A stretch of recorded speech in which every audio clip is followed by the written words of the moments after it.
It was my senior year of high school. We were 2 weeks away from winter camp, and I wasn't gonna go.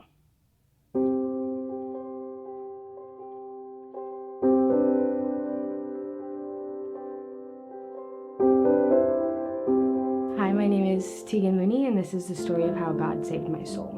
I grew up going to church, but I was going to church more for me, more to see my friends and to get donuts afterwards, and just because it made my mom happy that I would go. And I was two different people. It was like I had two personalities, and I was someone who was mean and selfish and just rude at school, and then I was this nice, fake nice, sweet person at church.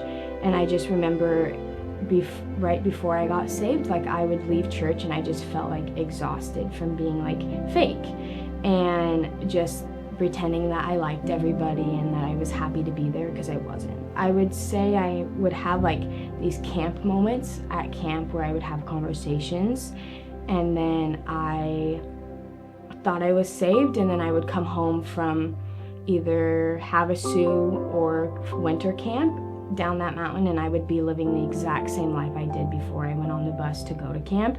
And that was when I thought I was like too far gone. Like I thought I couldn't be saved because I did have those quote unquote professions of faith, I think 2 or 3 times at camp, and it wasn't genuine. So I just thought I was too far gone and being saved wasn't meant for me. Halfway through my junior year, all my friends, it seemed like they knew what they were doing. And I had no idea what I wanted to do, but that was fine because I had a whole year of high school. And I was halfway through my senior year and still had no idea what I wanted to do.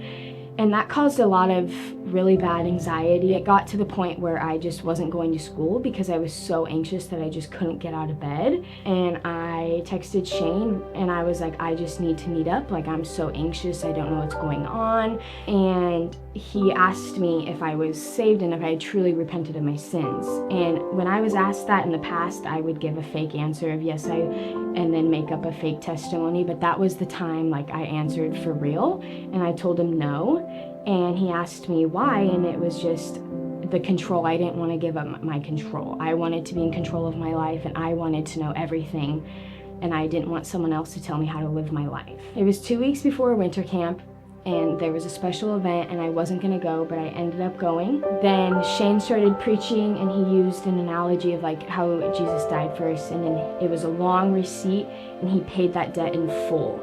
And that was the first time like I've really seen like my sin and how much I did sin. And then one of the points was, you don't achieve salvation, you receive it.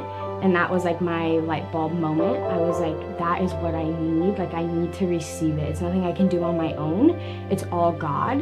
And so I texted my small group leader, Sabrina. We talked after the sermon, and that was the night that Jesus saved my soul on January 26th, 2023. And everything has been different since then. Since then, my fear of God is greater than my fear of people. I remember being in math class one day, and my friend asked me what I was doing that night, and it happened to be a Thursday night, and that was my first like, what do I do kind of moment. But I remember telling him, I was like, I'm going to church and I would love for you to be there. Just even that was so new Teagan, because I would have never done that a week before that, because I wanted him to like me. I wanted all my friends to like me, and Jesus gave his life for me, so why won't I give my life to him?